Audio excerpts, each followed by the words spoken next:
Ladies and gentlemen, welcome to Superior Heights, where we are going to be watching the first of two games here between the Superior Heights Steehawks and the St. Mary's Knights. My name is Ryan Lillington.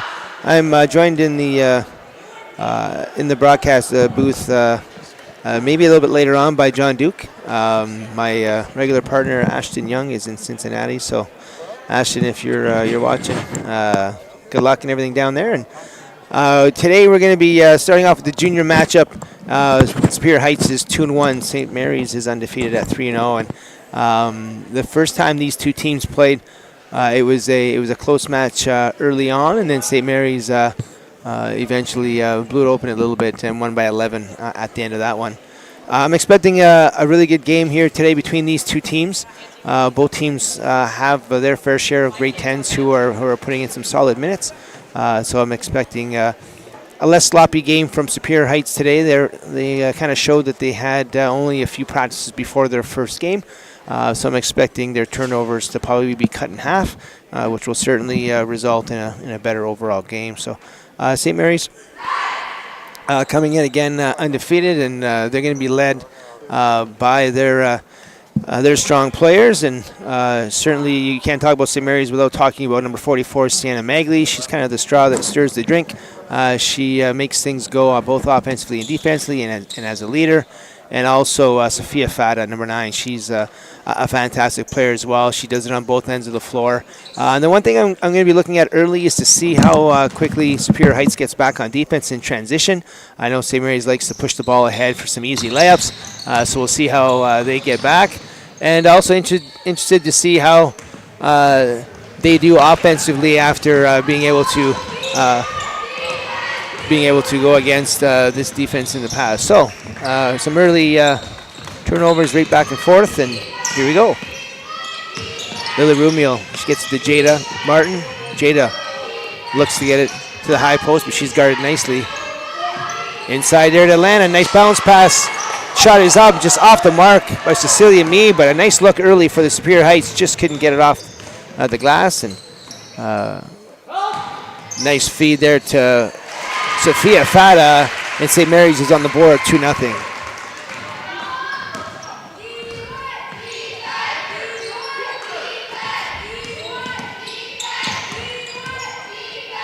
Rumio now looking to attack before she passes. Can't really play with it here against these St. Mary's Knights. They play great defense for sure, and looks like they're starting again in their 2-3 zone. And they look to steal long passes, and when the ball is entered into the interior of the key, they look to get on that offensive player very early and look for some easy steals or jump balls situations. So certainly have to be clean on offense when you're playing against the St. Mary's defense, and so far it looks like Superior Heights is coming out in the man-to-man defense. Nice hard drive there by Fata. She's blocked by Scarlett Duke. Great job by Scarlett getting the block on Fata, and back come the Steelhawks. Rumio now looks to attack. Got to be careful with those passes because they will get stolen, and another steal there by the Knights.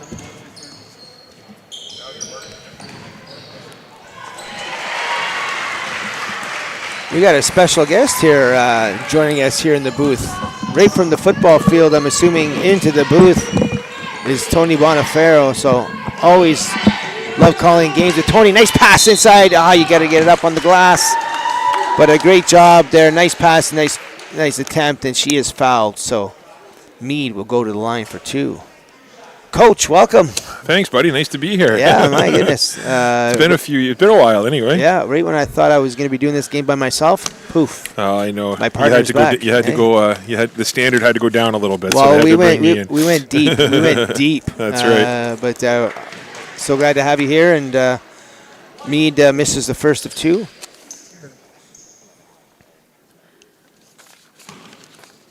So I've been paying a little bit of attention, Ryan, this year to the girls' basketball loop, and this St. Mary's Knights team has been pretty dominant, I believe, in both junior and senior this year. So kind of excited to see what they have to offer here coming against the young Superior Heights team. Yeah, well, you know what? It's another nice job. You gotta certainly cut those drives from the 45 from Sophia because she won't usually miss from there. And actually, Superior Heights junior team here is actually a veteran group. They were a young team last year. They are starting for grade 10, so they will have some experience on their side. Same thing with St. Mary's. They also have a veteran team. And the game was close, their first matchup. And we're kind of expecting the same today, but if you're gonna have any chance against the Knights, Tony, in this one, you can't allow them to drive through the key, and it's the cardinal sin just to allow them to get paint like that. So we'll see if Coach Reed makes any adjustments. Nice pass. There we go. She's not gonna miss from there, and it's 2 for Meade.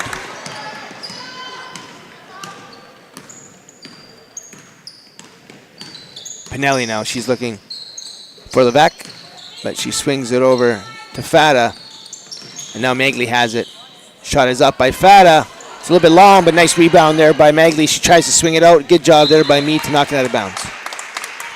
It's a big team on this St. Mary's Junior Knights. They have quite the large roster, eh, Ryan? It's more than I'm used to seeing, I think, at the high school level. Yeah, no, they've got a lot of kids, and I mean, when you're coaching junior basketball, junior football, you know this too, Tony, is you want to keep as many as you can practice with, and you never know when these kids are going to develop, and at the stages they're going to develop. So the more kids you can have that love the game and want to learn, you want to keep them. And so Coach Kofi decided to keep a big bench, and I'm sure that's going to pay dividends down the road.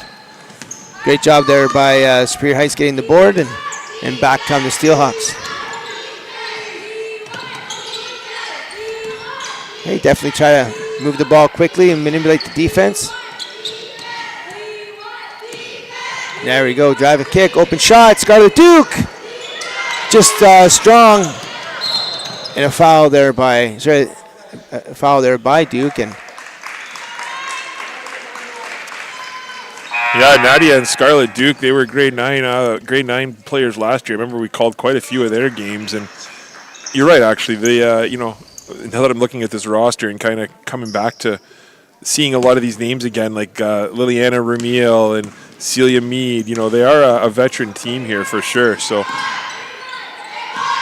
it should be a good game, hopefully, going forward. Yeah, Bree Reed and Meadow Woods checks in for the Knights, and there's another good look there by Maggie. She can't get that to fall, and back comes Steelhawks. And the Steelhawks are comfortable just bringing up the floor slowly, not looking to push the action and get any easy buckets. And I think when you're facing a team as solid as the Knights are on their half-court defense, you kind of want to get down the floor before they get settled. So we'll see if Coach Reed has them moving down the floor at all the rest of the game. But so far it hasn't been a bad start by either team. They both had a couple opportunities that just didn't fall early.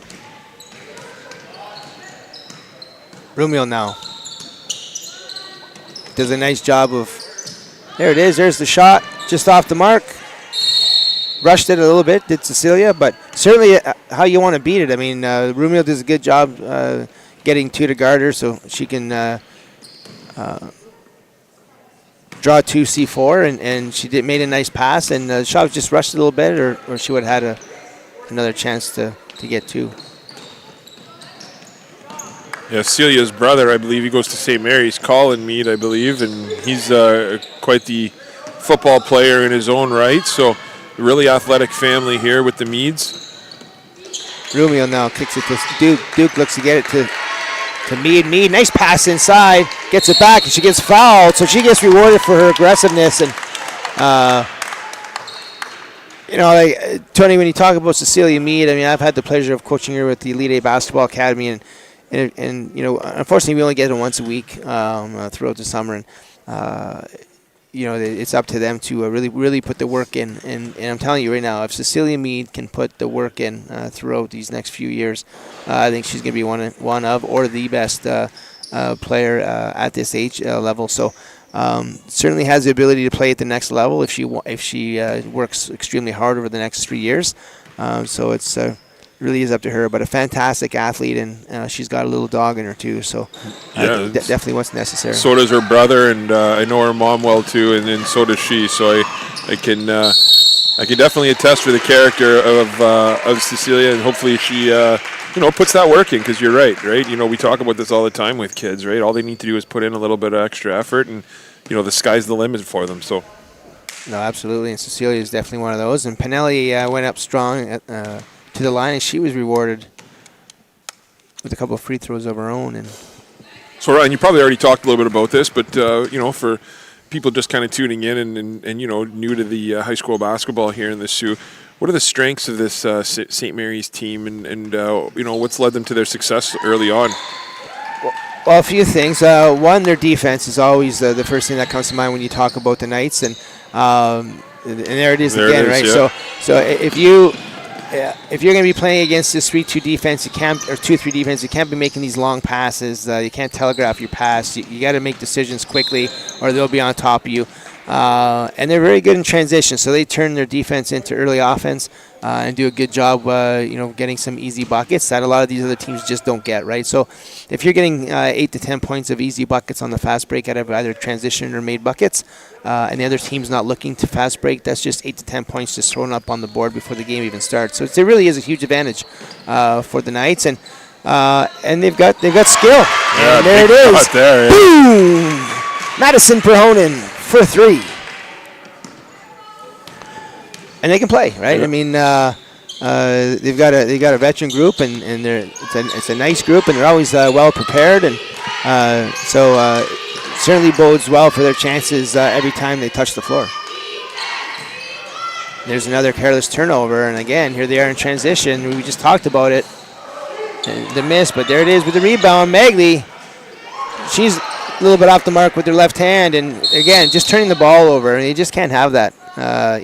When you're playing a team, Tony, like the Knights, and you might not quite, you're very close skill-wise, but maybe not as skilled.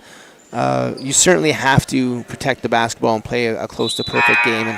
And when you did a good job on defense, you got the rebound, and you just turn it over like that. We got to be a little bit more secure with the basketball, and I'm sure Coach Reed will mention that during the next break. But they're only down by 6 points here, and probably have 5 or 6 turnovers already here in the first quarter. Nice to see Coach Reed back behind the bench too. Is this his first year, or was he?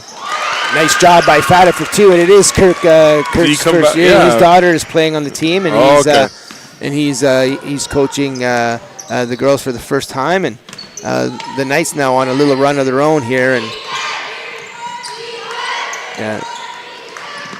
see, and I like the job. I like the job Lily does there of drawing 2, but the problem is she just goes into the teeth of the defense, right? So as soon as they come to close, that's when you got to make a good strong pass to the wing for either an open shot or another attack into the gaps, or looking to get it down low. Like I would really, with their size, with Alana Johnston and Cecilia Mead, I'd be getting it to the wing and looking to get it down low for some post-up play for them. And here we go. There's Fata. She's definitely not afraid to use the body, and great defense there. And it was great defense by number 14, I believe, Bree Reed. So caused Fata to travel, and let's see if tonight the Steelhawks can get something going on offense here.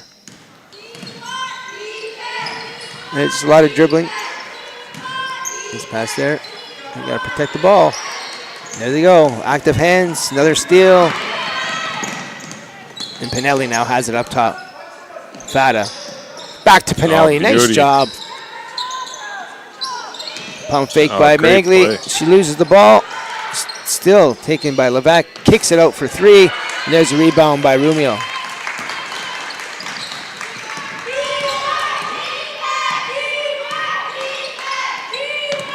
There's the flash to there. That's where you got to attack right there. But again, you can't be lazy with the ball because they'll swipe it. And another great job by Fata with the steal. Pinelli with the layup and good. The N1 for Pinelli. And she'll shoot an extra one. Yeah, St. Mary's has very active hands, right, Ryan? You can see that from a mile away. Their hands are constantly moving. They're constantly going at the ball, and which is nice to see. Is they're not fouling off of that, right? Like they're being smart with their decisions, and just well played so far on the defensive side. Yeah, high school basketball certainly rewards the aggressive player, and like you said, they're not just aggressive, but they're clean and. Superior Heights is going to have to get something going here on offense. And again, there's just a lot of dribbling. And against the 2-3 zone, that's not going to be effective. You know, you want quick passes. You want to manipulate the defense, fake one way, pass the other, attack the nail area. Certainly attack the corners. That's the weakness of the 2-3 zone. And then get it inside, you know. I haven't seen a lot of post-entry play here yet for the Steehawks. And again, just another steal and another layup. And this time she's a little strong, but man, she's so strong and gets the rebound. Magley off the mark. And Perhonen. She makes no mistake. So it's first, second, and third chances for the Knights. Great take by Magley there. Didn't settle for the shot. Attacked the rim.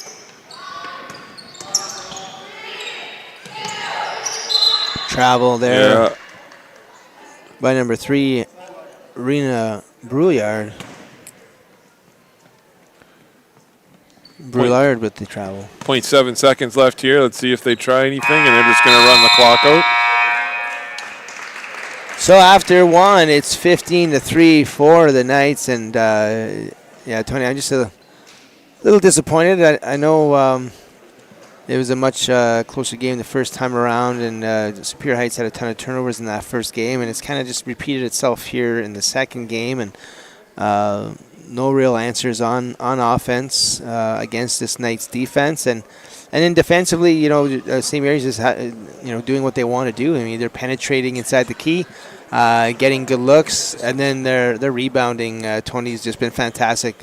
One offensive rebound after another, and Superior Heights is a big team. You know, they should be getting these boards, and they should be right in this game with them. So we'll see what Coach Reed has for them here in the second quarter. Certainly not out of it. You can make a run of your own here in basketball, but we'll see how they come out in the second quarter. Yeah, you know, you're looking at the players here that Superior has, and they do have some outstanding athletes on this team. So, again, we all know that St. Mary's tends to be a bit of a powerhouse here in the girls basketball league, especially over the last few years. But, you know, looking at this roster, I mean, we talked about, you know, how young they were last year, and you're right. I misspoke at the beginning about, saying this was a young group. This is definitely a veteran team, and I'll be honest. I expected a little bit more here, but again, it's only the first quarter, and there's a lot of it's mental too, right? It's trying to get that mindset of, hey, we can play with these guys, and I see it in football all the time, right? It's just trying to realize that you are able to compete and you are able to play. And the mental is just as tough as the physical sometimes at this age. 100%. Just another careless steal. Defense leading to offense, and unfortunately for Pinelli, it just goes off her knee there, and she laughs it off.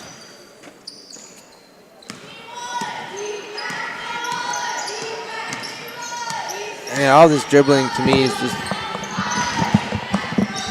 not what you want to be doing.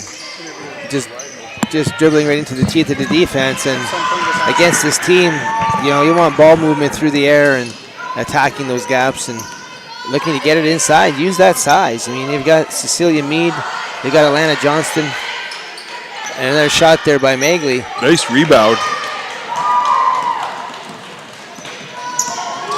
I like that board there by Brouillard. Nice job there by Magley again with her active hands, but she stepped out of bounds, and it'll go back to the Steelhawks. And we'll see a baseline out of bounds play here for Superior Heights. Like, look at the height advantage that Cecilia Mead has on Fat. And I know Fat is a strong player, but, I mean, you got to go inside to her. Yeah. And a nice job by Magley. Such a smart player. Sienna just gets the jump ball there. And so is that a jump ball, right? So, like, what's the rule? The impression I got was you had to have a hand on both sides of the basketball, right, in order for it to be a jump ball, not a hand on one side of the basketball. Has that rule changed over the years? Because I've seen it called different from time to time. Yeah, I don't think it's changed. Okay. I still think it's the same, but yeah, you're right. I'm not sure they had two hands like that. There, like that would be a jump ball, right? Yeah. Because two hands are like, yeah. No, I was just wondering because that was, looked like she had one hand over the ball earlier. Yeah, so it certainly did. Yeah. But again, these decisions by the Steelhawks certainly have to be quicker and not There we go. There's a shot there by Mead. Just off the mark, and it's going to still be Superior Heights basketball. So we got another baseline out of bounds play, and I would just post her up. Yeah, it's actually crazy to see the height advantage that she has inside. There's turnover. Turnover and rate. You're right, transition. Defense to offense. Nice job with the left hand. She's not going to miss from there. Fata for 2 more. Nice job with the left hand there, too, by Fata.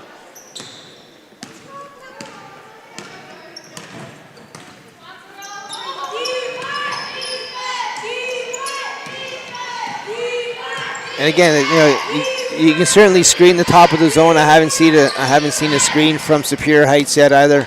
If you're just going to sit back and dribble into it, another 2 for Magley, it's going to be certainly a long day, and it looks like it's going to be a long night here for the juniors. What was the score the first time these guys played? They lost by Superior Heights lost by 11, but again, if you see what's happening here, is it kind of a replay of what happened in that game. Really? It's just turnover after turnover after turnover, and we see that those ills haven't been cured. And again, just a great job by the St. Mary's defense. It's one turnover after another, and you got to be strong with these passes and be crisp and make quick decisions. And when you don't make those quick decisions, Tony, the defense keeps getting back into neutral. And when you're constantly playing chess, there it is, another steal and another layup. And this time, Fata misses. Got to go up strong there. That's not like Sophia to miss that one. And again, she has a little smile on her face. It's easier to smile when you're up by 18 than it is if you're up by 2. Yeah. But certainly a good start here by the Knights. And it's getting ugly early here.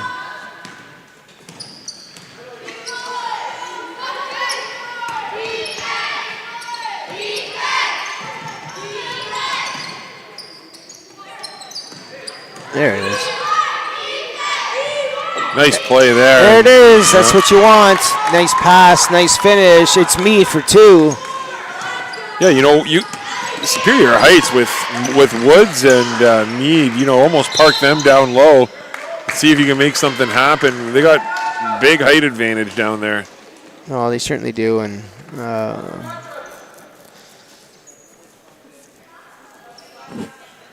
not sure what the issue is here, but Coach Kofi was...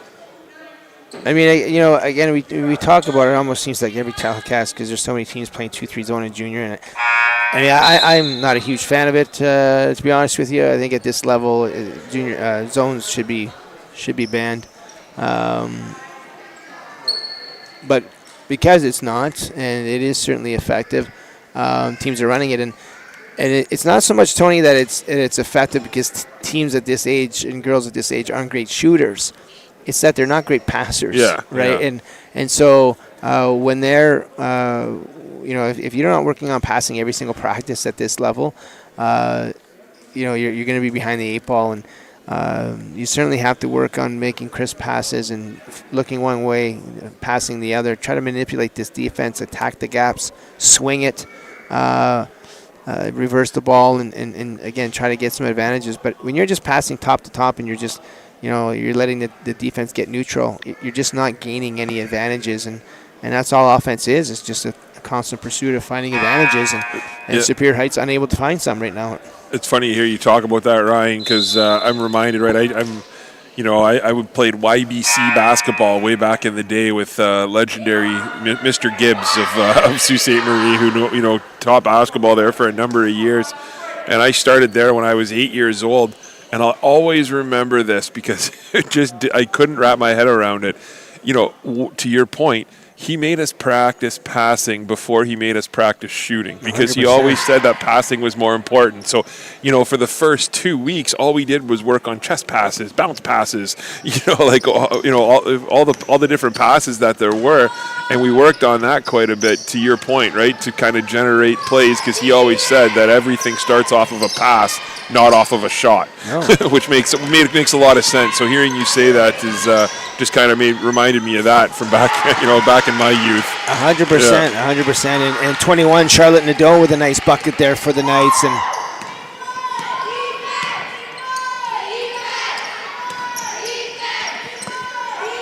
quick passes. Now look this.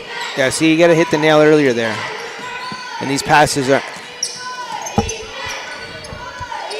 Yeah, give it to her. There it is. Now Karajosa turns it over now, and here comes Megley again. Nice job in transition. Nice pass. Oh, beautiful. Great feed, job. Yeah. It's Megley to tuck it for 2.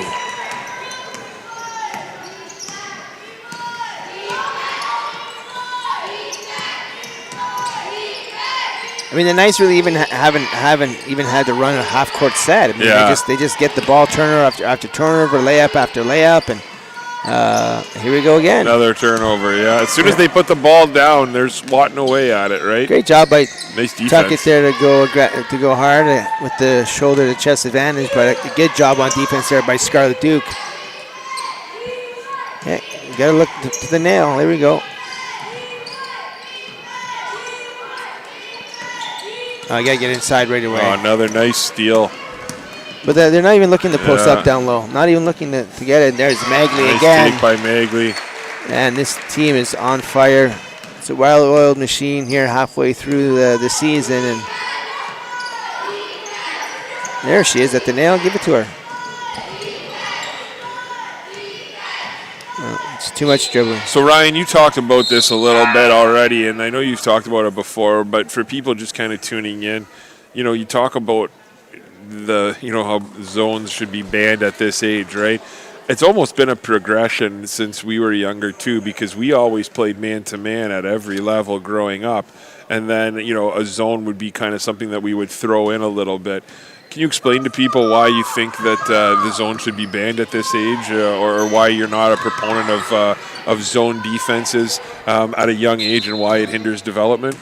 Well, I mean, when you talk about developing some of these athletes for the next level, I mean, you want to be teaching the man-to-man principles, man-to-man defense, defensive rotation. All of those things are very important in their development, and you're not going to be playing, even at the next level. Not that all these players are going to the next level, but I think it's our responsibility as coaches to be preparing them for that. And when we're constantly running these 2-3 zones, you're just missing on 2 years of really key development on man-to-man skills. And when you play at the next level, you're not seeing a lot of these teams going back and playing zone for 100% of their game, right? I mean, they'll throw it in here and there. Maybe after a timeout, they'll throw in the zone just to confuse them. But certainly, it's not just a full game of zone defense, and it's tough for these girls because you want them to be learning how to read advantages. I haven't seen one pick and roll. I haven't seen one get action. I haven't seen one blast cut. I haven't seen one off ball screen. Those are so many concepts there that aren't being taught, and actions that aren't being taught by playing this 2-3 zone. And I think it's not just hindering the teams running zone, but it's hindering the teams that have to play it. So, completely agree. So, I see it. When I used to do some work in the elementary schools, I used to go to quite a few games, and you see kids running 2-3 zones in elementary school, right? Yeah. And you're teaching no man concepts, absolutely no idea. Then when they come up and you're trying to teach them how to play man, they don't even understand the simple concept of switching screens, or fighting through screens, and that's something that can absolutely hinder kids as they try and prep for the next level, right? Yeah, and I by no means want to make this sound like I'm dissing St. Mary's or White Pines or any other team that's going to run a 2-3 zone, because it's certainly effective. They run it extremely well. Both teams are very well coached. So this isn't a knock on the coaching; it's just a knock on running zones at this level. No, I hear you. And even talking to other communities in regards to like U14 at the 7-8 level, no one is teaching zones at that level. And so when the club teams are staying away from it, I just think it's a good idea if you're looking at developing these kids to play at the next level, to try to stay away from zones early. But again, that's just a personal opinion. No, I'm certainly not knocking anyone who's going to run it. I hear you, but there was also an old saying one of my old coaches used to say too, right? He said it's easy to coach zone, it's hard to coach man, right? And it's just different concepts, different ideas, those types of things too, right? And the other aspect is, you know, how much time do the coaches actually have to kind of prep for games and how much practice time is there to actually kind of work on a lot of those tendencies, right? Are they playing 2 games a week down here at this level now, or are they still down to one? No, it's still one, and you make you make a Okay. good point, Tony. I mean, it is a short season on the girls' side. They are only playing for 2 months, so it's certainly. When you look at these Knights, they're very good at everything they do, right? So they're spending time in transition. They're spending time on their half-court defense. They're spending time on their half-court offense. They do a great job of catching and facing and pump faking. So I mean, everything they do is very well done. Yeah. So total props for all of that. And maybe that is part of their reasoning, right? Is that maybe they don't feel they have the time, but I mean, certainly they're passing 4 or 5 times a week. I'm sure they could certainly do that. And even if it was a pack line defense, where it's almost like a zone where you're packing in the paint, not allowing them to have paint, but you're still showing them some man-to-man principles, I think would be even better. But we used to love the box and one. That was always a fun one to play. Yeah, why not? Nice job there by number 14.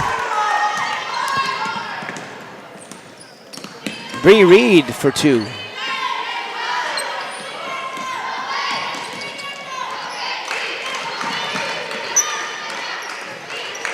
little bit of travel there, didn't get called. Now we got to travel this time here, and so it'll go back to Superior Heights. And Superior Heights looked a little more aggressive there, Ryan, on the defensive side of the ball, which was nice. St. Mary's has some new players in here. We got some announcements we got to make too here very shortly. And Reed just a little bit too overzealous there, turns the ball over. And another quick turnover, back to Reed. She's got an opportunity, and it's just off the mark.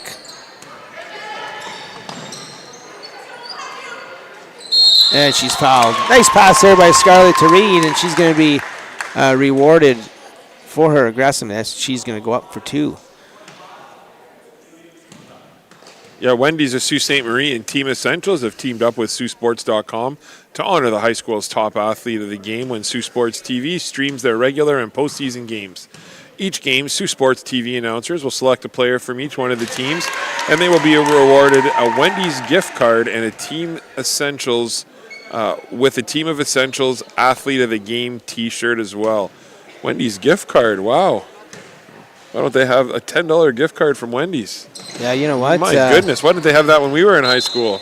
I wish they had it when I was working on the job. Yeah. I spent my first 20 years on the job just eating Wendy's. So I never packed a lunch in my entire career, and I owe a lot of my nutrition to Wendy. So Wendy, if you're out there, that's awesome.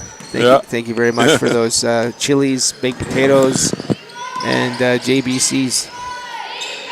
Another pass stolen. That's like the 20th turnover here by this Knights defense. Now is Harlan King, who's also a member of the Elite 8 Basketball Academy. So a lot of these girls are part of that. And before we get to halftime, Abby McKnight is in the house. A huge shout out to the Elite 8 Basketball Academy. Very proud to be sponsoring boys and girls high school basketball this year once again. And the Elite 8 Basketball Academy has been training basketball athletes from SK to senior varsity with multiple programs, and we'll talk more about that in the second half. But if check out our Facebook page, you can check out the elite8basketball.com and check out the registration forms to see all the programs that are being offered right now. And currently there are 6 programs being offered, so certainly check it out and see if one fits for you. And that is the end of the first half here, Tony. And it's been all St. Mary's Knights here in the first half, and it's 29-8 for the Knights. Yeah, we'll be back in about 10 minutes' time with second half action here from Superior Heights. So please come back, and we'll see you then.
Ladies and gentlemen, welcome to second half action here at Superior Heights. It's the first of two games between the Knights and the Steehawks, and we had the first half is now complete. Second half is underway. My name is Ryan Lillington. I'm here with Tony Bonafero, and Tony, it was all Knights in the first half. What kind of adjustments are you looking to see from Superior Heights here in the second? Yeah, I think Superior Heights just needs to kind of do a lot more of what you talked about all first half, right? You have some size, you have some big girls inside. Use that, right? Use the short corner, use the quick cut to the top of the key, get them the ball, right? I think that's where you're going to have some success. And I think if you're St. Mary's here, it's just much of the same, right? Everything you've done has been working. Everything you've done has kind of stymied the Superior Heights team, and give your starters some playing time here, and if you can extend the lead by even a few more, maybe look at getting some some of the girls further down on the bench some playing time here going forward. Absolutely, and here's Fada with the ball. She gets it out to Magley. Magley gets it back to Fada. Blows by her defender. Can't get the finish, and now it's nice help defense there by Ramil. And it's just so tough for the Steelhawks because they're never getting any easy baskets, right? I mean, everything's against their 5 defenders every single time. The Knights do a great job getting back anyways, but there's really no attempts to try to push the ball up the floor. And I know that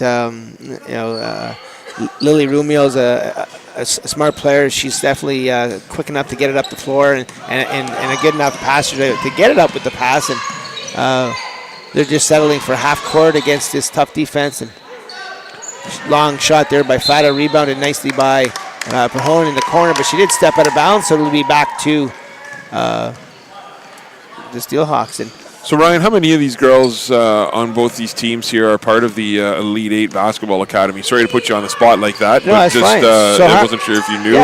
So Harlan King and Stefanitzi from the Knights, and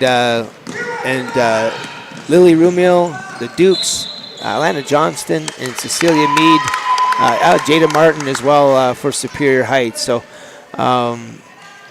definitely enjoy coaching all those girls. They're all eyes wide open type of players. And Magley's younger sister, Blake Magley, is playing with the U14 team. She's an absolute joy to coach as well. And so definitely some ties to both teams. And again, I'm a little bit surprised not to see Cecilia Mead out here to start the second half. And that ball goes off of Fada and out there. And it would just be a heavy dose of getting it inside in post entry, have some actions out of that, some inside and out, and go up strong and rebound the misses. I mean, they definitely have a height advantage across the board. And there's Lily just Ramiel, she's starting to drive, the top of the key and look to the kick out, right? And which was she did it terrifically on the first play. Shot was just off the mark. She tried it again there, and that pass was just off as St. Mary's kind of double teamed at the free throw line there. But I like the penetration. I like the the idea of trying to collapse the defense a little bit and find the open look. So not bad there by Ramiel. Well, you definitely have to do that against a 2-3 zone. You have to do something before you pass it. So, whether it's a pass fake, or again, like I said, intelligent use of the dribble. You draw 2 C4. But I mean, you really got to attack the nail. You should be overloading, attacking the nail area, there it is again. And then nice getting job. It inside. But the problem is just dribbling too far, right? Like you want to dribble far enough to draw 2 and then kick it out to the open teammate. Nice job by Maggie for 2 more. Love the left hand. Maggie's been I don't know if she's left-handed and left-handed, but I mean she keeps going up to the left side and then using her left hand. So she's great with both hands, and certainly there's another example of it there.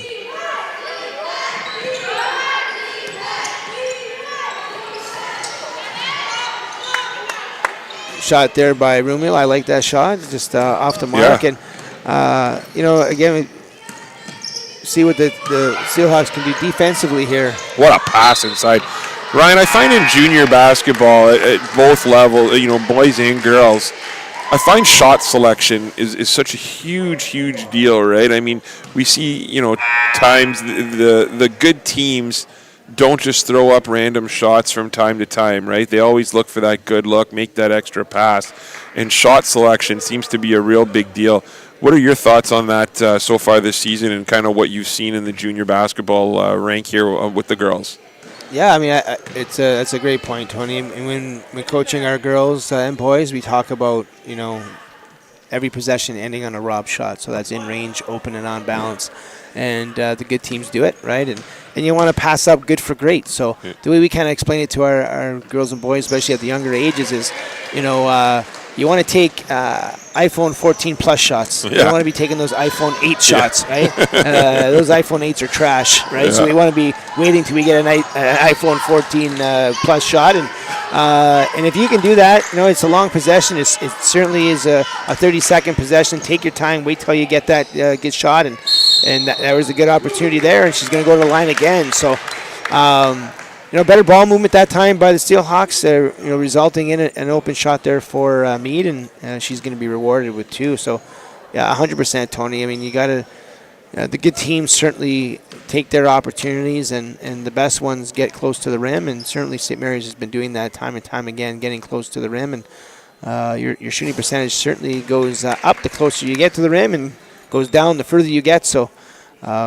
certainly a great job by the Knights getting those iPhone 14 Plus shots. What's actually even funnier about what you just said is last week I've had an iPhone 8 since it's come out. I'm not one to change. So did I. And I literally last week got an iPhone 14 Plus. So, so did I.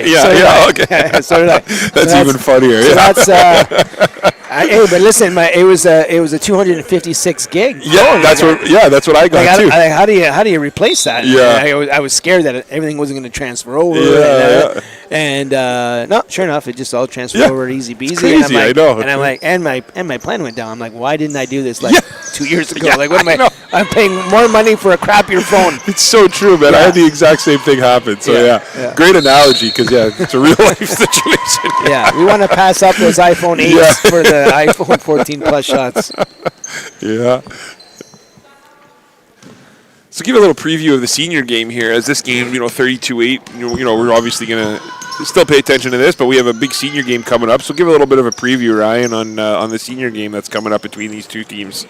Sure. I'm just going to wait for a little break in the action here as Pinelli is coming down.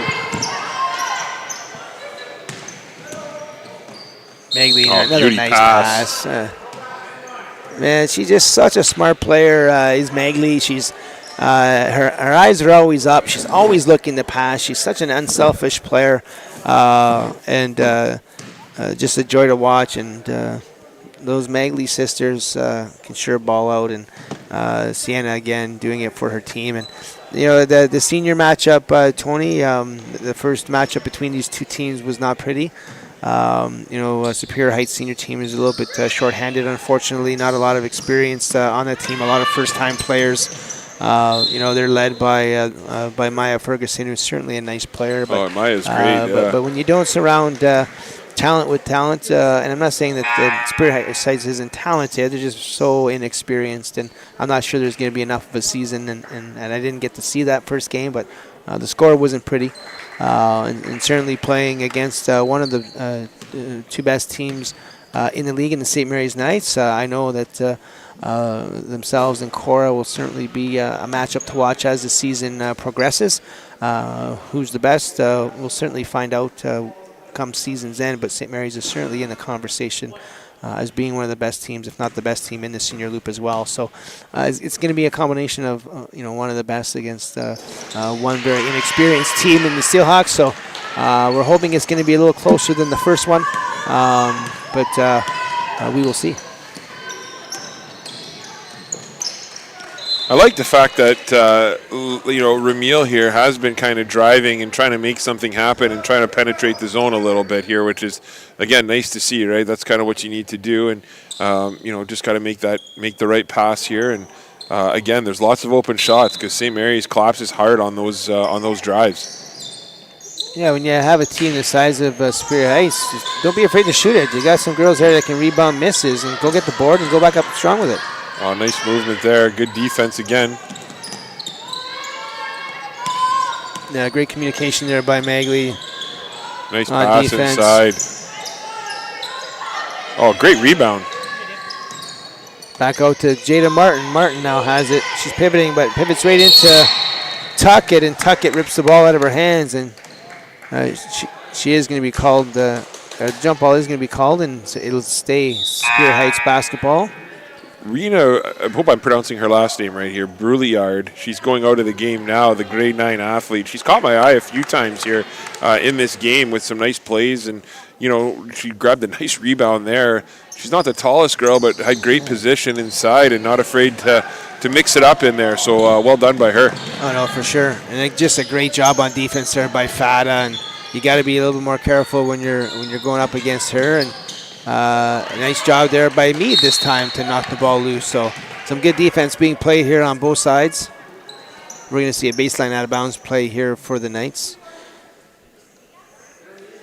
And as soon as we get the first break here, we got to thank our corporate champions who have done a great job with Saultsports and bringing these games to you along with the Elite 8 Basketball Academy. And so we would like to thank our corporate champions here on Superior Catholic School Board, the Northern Sports Excellence, Freeze Frame Photos by Bob Davies, Wendy's of Sault Ste. Marie, Team Essentials, Maximus Rose, Elite 8 Basketball Academy, and True House Sports Radio.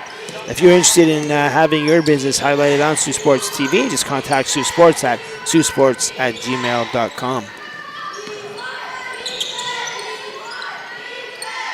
Romeo now. She attacks the nail, kicks out. That's the pass. That's the shot. Play, yeah. That's the play.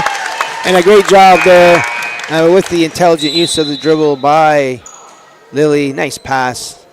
And the nice thing I liked about Cecilia there, she was shot ready when she received the ball and no hesitation whatsoever. And that's how you're gonna be effective against this strong defense. So, Not sure what's going on here. There was they thought a timeout was called, but turns out it wasn't. And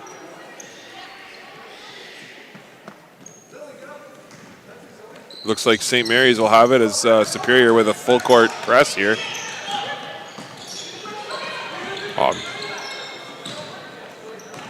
there's that's a push. a couple of pushes there. The second one gets called, and it'll be St. Mary's ball in the half court, in the front court, that is. We see a baseline out of bounds play for the Knights. Pinelli will have it out of bounds. You got Tuckett and Sophia Fada down low, and there will be now a timeout on the floor, and we'll see what happens.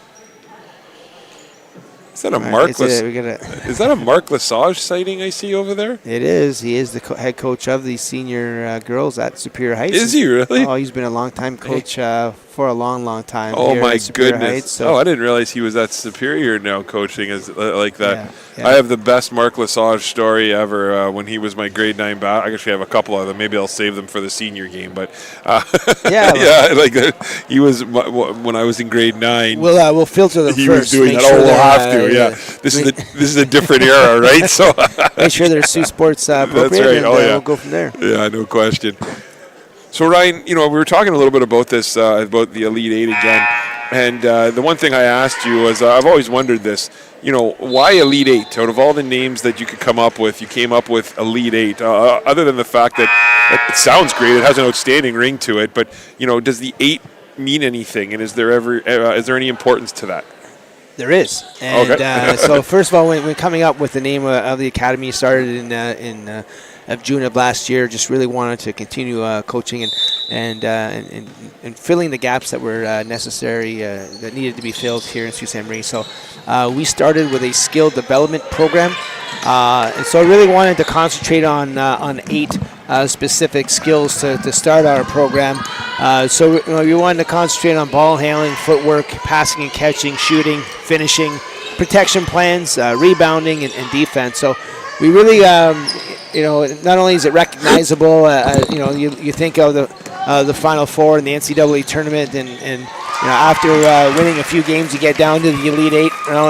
It's a great weekend of basketball. So certainly recognizable in that way, and also just being able to identify the skills that we wanted to be teaching our athletes, and all of those skills, and another nice bucket there by Reed.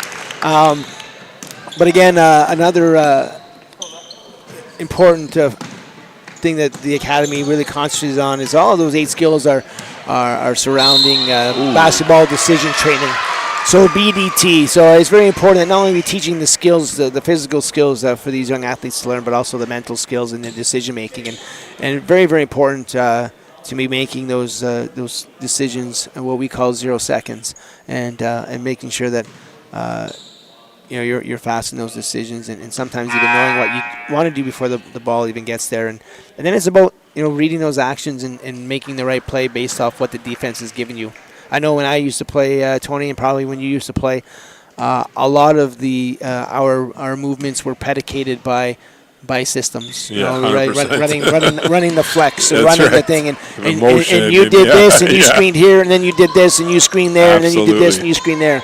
Now the way the game is played, and it's even been an adjustment for coaches who have been coaching for a long time, the game is now predicated on what the defense is doing, right? So now, what is the defense presenting? What are your reads, and how do you combat those reads?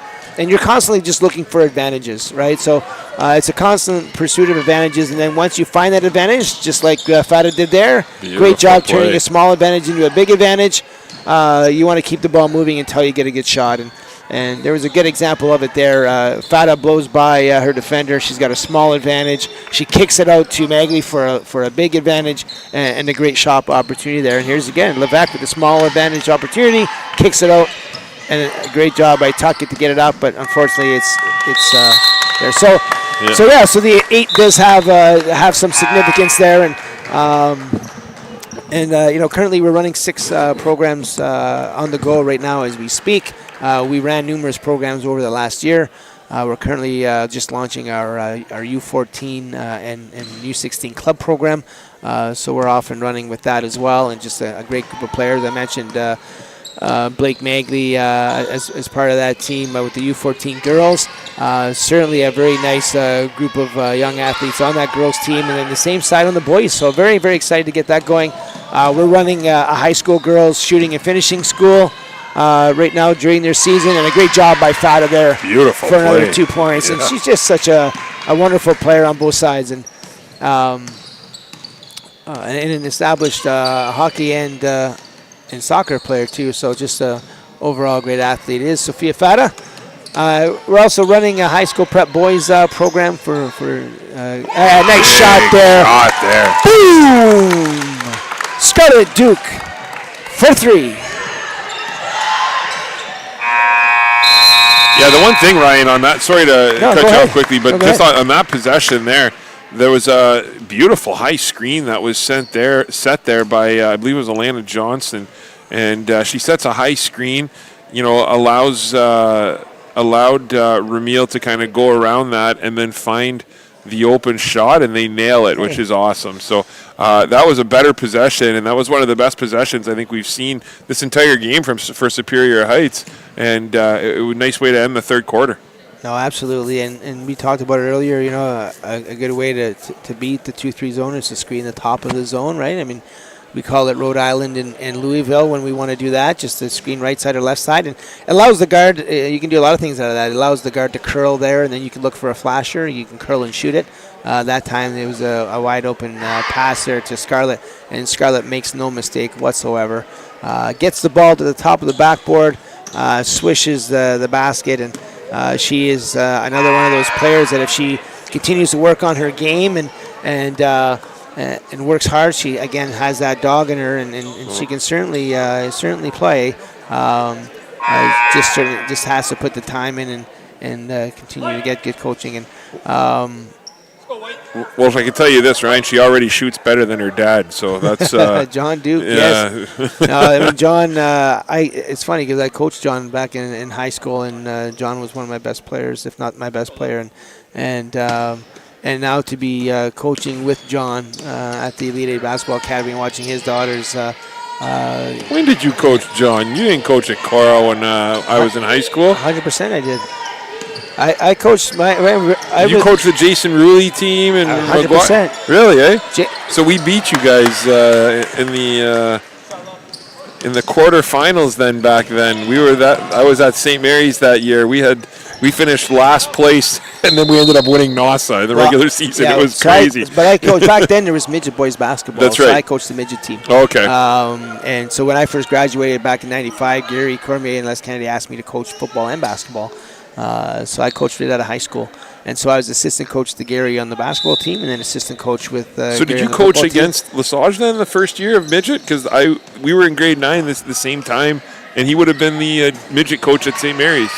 Man, it's such a long time. I can't remember. Oh, that's funny. But I remember some of the coaches at the Dunn. It was she's a teacher here too. And then there was man, it's such a long time. Oh, I know, that's funny. No, that's great. Yeah. But I remember one of my best moments as a young basketball coach. I was coaching in the in a tournament, and it was here. It was a local tournament. It was the Eric Neistat tournament that honored Eric. And I always loved talking to his dad during those tournaments too. And but I was a young coach coaching my team, and we were playing a tough St. Mary's team, and it was a close game, and they had beaten us in a close matchup, and they were a more skilled team than ours, but our guys fought really hard. And anyways, I'm a young coach, and I'm sitting in the stands, and this was at the Tech, the former St. Mary's High School, and I'm sitting up there, and Dick Joy, just a legendary basketball coach from the Dunn, came and sat beside me, and he said, "Young man," he says, "I just want to tell you how impressed I am with your coaching and the energy you bring and the way that your boys play for you."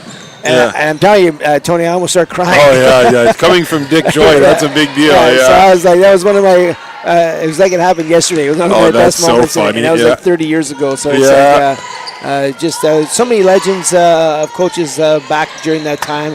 You know, Dolores Petulas, the Dick Joys, the Les Kennedys, every school had one, right? Every school had one of those legendary coaches, and Dick Joy was definitely one of them. So, I started off coaching back in '95 as an assistant, and then eventually was the head coach of the midget boys, and did that for 6 years, and then took a break from that, and been on and off ever since. So it's been a fun little journey. Yeah, that I really liked when they used to. I mean, obviously we had an extra year of high school, right? But I've always been a big proponent of that midget basketball that we used to have right back in the day, right? The grade 9s, for those of you just tuning in, that, you know, grade 9s were separated in basketball. There was 3 divisions back then, so it really helped the development for those grade 9 players, which was nice, right? No, I loved it. And to think that back then we had 6 high schools and had enough kids to still fill 3 teams at each school. And it's crazy to think about that now. And there's another nice pass. And Cecilia Mead, I mean, she could do it all day long. I mean, Notre Dame was involved back then. We had grade Notre Dame had all 3 teams as well. They had, they were involved in the loop, right? Yeah, no, just crazy to think about how things have changed, and we used to have to go to the school where you lived, the right? district. That's right. And that was also that's also changed now too, and kids are finding reasons to go to other schools, and we talk about high school sports, and it was always cyclical, right? So you had, Boating had, let's talk about football. Boating had their successes, and then the Dunn had their successes with Kenny White, and then St. Mary's had their successes, and the Cora, back when I was playing, we had our successes, and so it was always cyclical. You get those good group of kids that come through, and then you have that success with that group, and that group is usually good at multiple sports, and away you go. So. It's nice seeing that. It's tough when you have just these four schools to get that parity going. It's nice to see that the White Pines football program is up and running again, and we're starting to see some good play all the way around, and so we're hoping to get that back and going. And it is cyclical, right? It's all about the athletes. There's no coach that's ever coached the worst team to a championship in high school sports. I've never seen it. So you have to have the athletes, and in high school sports, it usually is one of the top 2 teams in skill that are at the top and fighting for it. And And I expect the same in both basketball and football this year as well. And there's another nice inbounds pass to Scarlett Duke, and she makes no mistake. And a nice little run here by Superior Heights. Yeah, that was well set up there. St. Mary's has a younger group out there now for them, but nice to see you getting them some experience. And again, though, everything we talked about in the first half that Superior Heights, really wasn't doing a whole lot, they seem to be doing in the second half now, which is nice, right? That's kind of what you want to see, is just some progression, and hopefully they can build on this going forward. Romeo now, she hits it to Scarlett Duke. Swings it back to Romeo. Romeo now, little floater. She can't get the floater to fall, and it does get knocked out of bounds by St. Mary, so it will stay Superior Heights basketball. We'd like to apologize to our viewers as Jay Houselander was caught daydreaming and had to adjust the time on the clock. He doesn't screw up very often, so we got to point it out when he does. Yeah. Well, he signs my enormous check, Tony. So it's not going to come from me. It's not going to come from me. Yeah. So. Baseline out of bounds here for the night. Nice pass. Nice, again. That's another nice inbound, yeah. And here comes 31 for the Knights. Teaya Cheta. Her pass to Tuckett. Tuckett's shot is up. It's off the mark and rebounded there nicely by...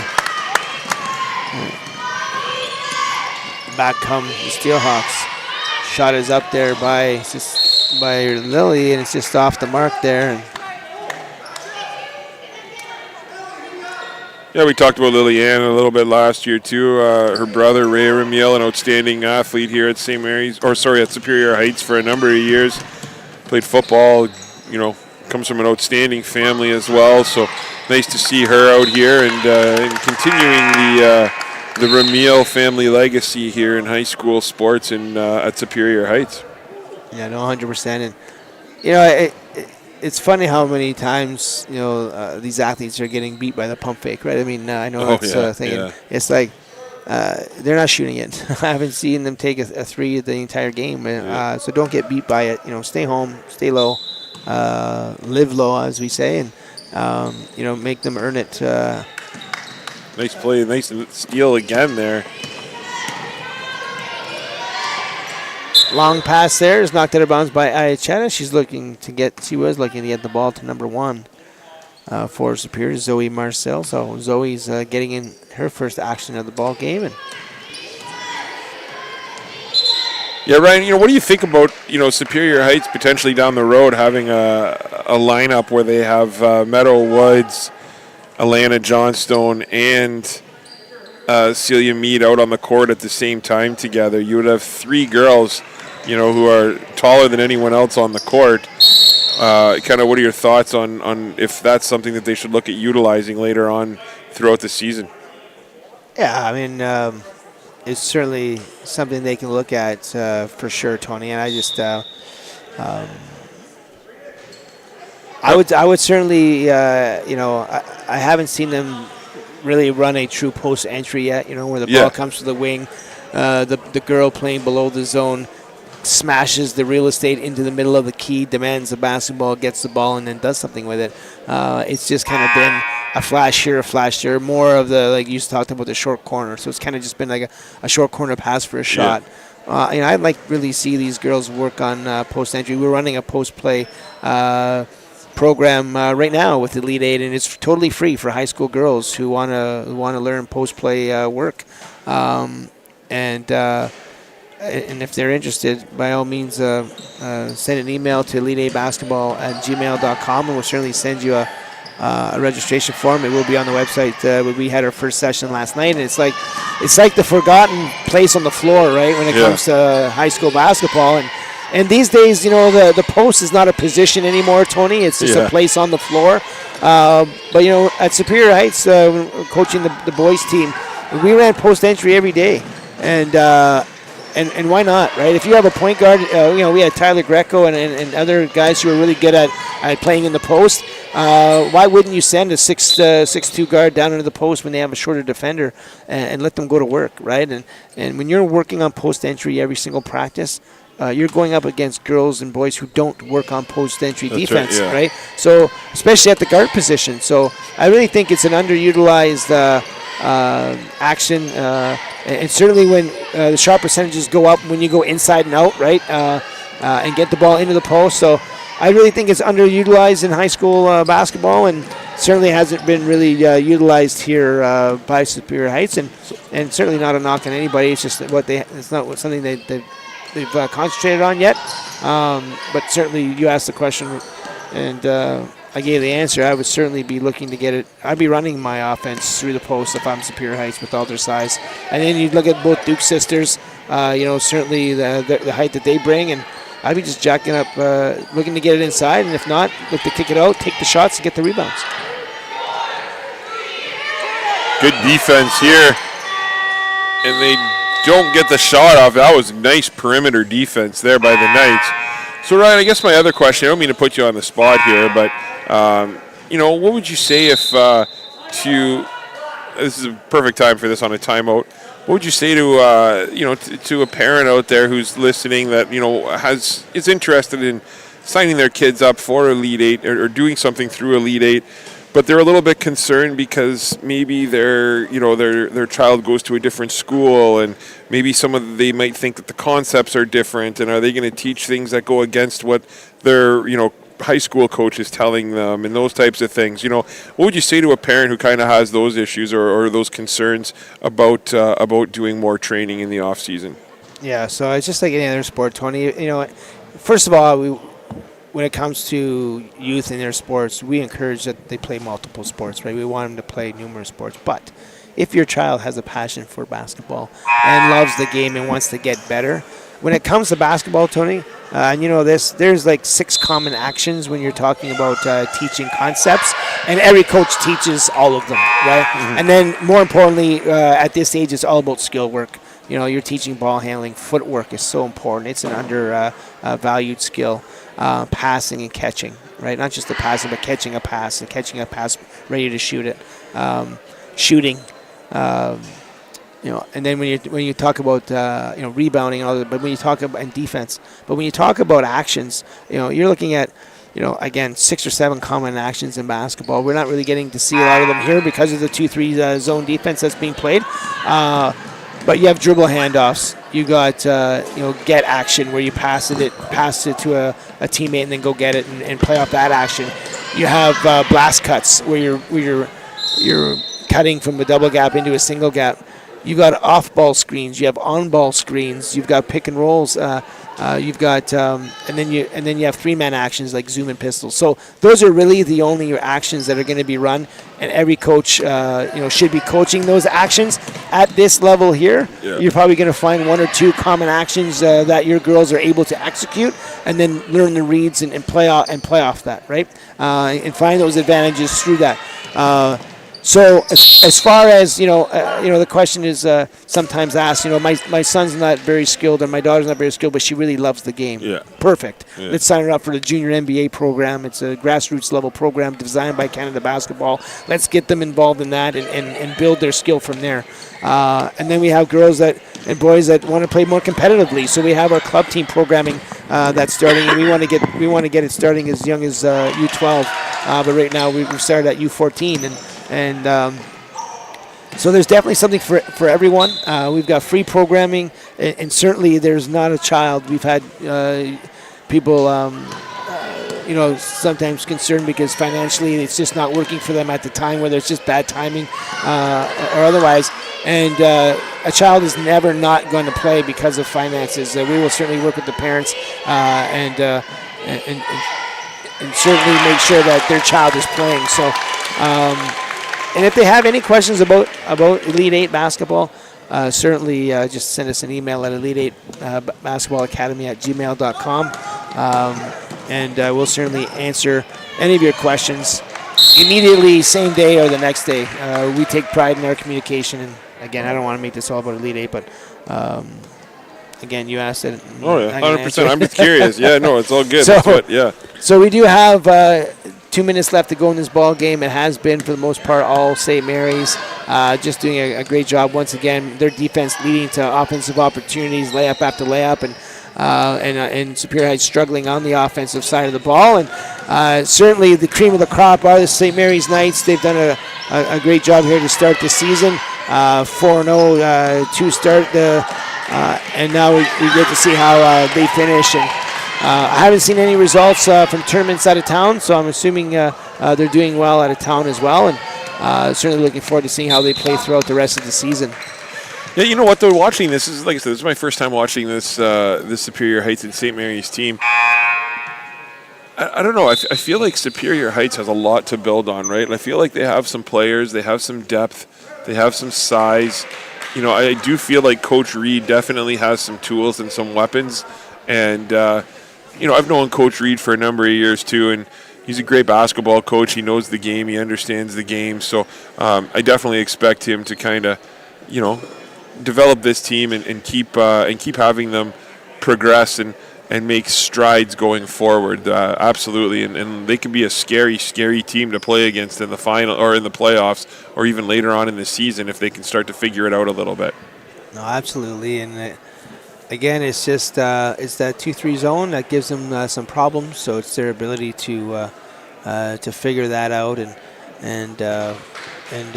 help them stay in games. I mean, you got to be able to score points. 21 points is not going to get it done, regardless of the type of defense that you're playing. And you got to give credit to St. Mary's, man. I mean, they just they always come well prepared. They're very fundamentally sound. Yeah, they definitely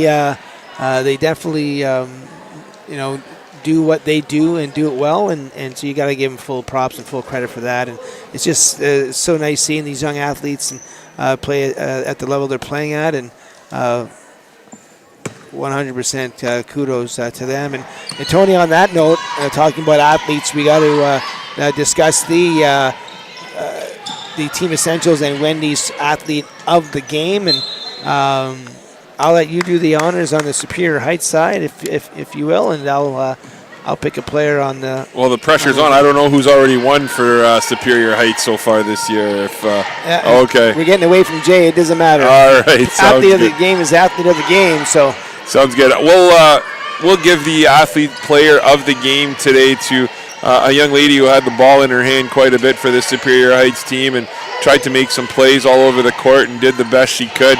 We'll give that to number 11, Lillian Ramil. So congratulations to her. She'll receive a free T-shirt courtesy of Team Essentials, as well as a gift card from Wendy's. And Ryan, I'll let you make the choice for the Knights. Yeah, again, it's been a well balanced effort here for St. Mary's. And I believe, if I'm not mistaken, I gave it to Miss Fata last week, and she certainly had another strong game again this week. And so when you look at the overall effort, again, it's how this team, again, the straw that stirs the drink for the Knights is number 44, Sienna Magley. So she had another strong game here today with some steals and some great passes. She always has her heads up looking to make the right pass and do so on a consistent basis. So the athlete of the game for St. Mary's Knights is number 44, Sienna Magley. And that is it. That's the ball game. Dominant performance here by the Knights, 39-21. Right after this will be the senior game. Tony and I will be here to call that as well, and we look forward to seeing you then. And so once again, thanks to our sponsors, and we will be here for the second game action in about what time is it now? About 10 minutes time, I would assume, or how much time between games? About 20 minutes or so. Okay, sounds good. We'll see you then. Thank you.